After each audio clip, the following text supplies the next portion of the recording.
¿Cómo hizo una canción con este sonido? Para crear la canción decidí inspirarme en mi artista favorita, Tini, con la canción El Cielo. Lo que pasó entre tú y yo fue lindo mientras duró. Específicamente la parte instrumental con el piano, pero los drums quería que tuvieran un toque un poco más house.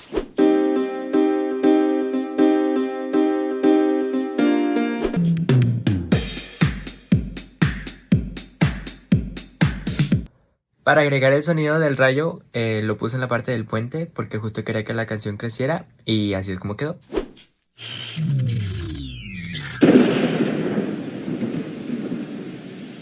Ya por último, todo junto y con la letra, así es como suena.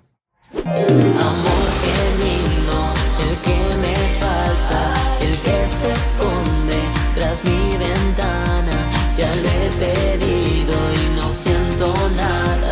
Estas migajas ya no me alcanzan. Amor distinto. Estrados de un devoto corazón ya se encuentra disponible en todas las plataformas y contiene esta canción que se llama Amor Genuino. Entonces si les gustó vayan a escucharlo y nada, gracias por ver. Sigan